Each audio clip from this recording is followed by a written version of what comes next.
یہ دعا تو ہے بی بی کے نام سے کہ اللہم صلی علی فاطمہ و ابیہا و بعلہا و بنیہا والسر المستودع فیہا بعدد ما احاط بہ علمک.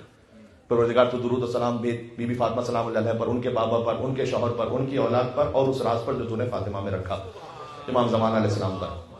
اتنا درود بعدد ما احاط بہ علمک، صلوات بھیجتے جائیے گا.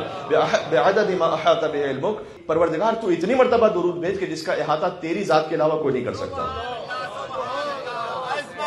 عجب درود ہے یہ. اللہم صلی علی محمد وعلی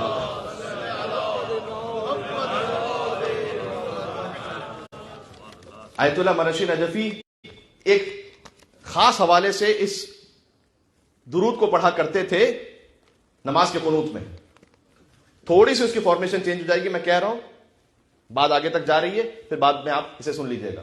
وہ نماز کے قنوت میں ان کا روٹین تھا کہ وہ اس طرح سے دعائے قنوت پڑھتے تھے کہ اللہم انی اسألک، وہ جو دعا ہے اللہم صلی علی فاطمہ، پروردگار تو درود و سلام بھیج. یہاں اللہم انی اسألک، پروردگار میں تجھ سے دعا مانگ رہا ہوں، انی اسألک بحق فاطمہ و ابیہا و بعلہا و بنیہا والسر المستودع فیہا ان تصلی علی محمد و آل محمد، کہ میں دعا تجھ سے مانگ رہا ہوں کہ تو محمد اور آل محمد پر رحمت نازل فرما. میں دعا مانگ رہا ہوں بی بی فاطمہ سلام اللہ علیہ کے وسیلے سے، اور ان کے بابا کے وسیلے، اور ان کے شوہر، اور ان کی اولاد، اور امام زمان علیہ السلام. اور میری دعا یہ ہے کہ تو محمد اور آل محمد پر رحمت نازل فرما، وَأَن تَفْعَلْ بِي مَا أَنْتَ أَهْلُ وَلَا تَفْعَلْ بِي مَا أَنَا أَهْلُ، اور میرے ساتھ دنیا اور آخرت میں وہ سلوک فرما جس کا تو اہل ہے، اور وہ سلوک نہ فرما جس کا میں اہل ہوں.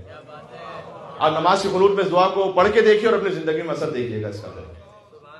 کمپلیٹ دعا ہے. تو ایک ہے صحیفہ زہرا 79 دعا میں نے عرض کیا، اس میں کم از کم ایک کام یہ ضرور کیجیے گا کہ آپ اس لنک کو کھول کر انڈیکس کو پڑھ لیجیے گا. خالی آپ کو بڑا لطف آئے گا کہ بہت ساری ایسی دعائیں کہ جو مومنین رابطہ کرتے ہیں کہ مولانا فلاں مشکل ہے، مشکل ہے تو اس کا علاج موجود ہے. حسین کی ماں نے علاج دیا ہوا ہے، ہم بے خبر ہیں، ہمیں دوا کا پتہ نہیں. جائیے اور دیکھیے.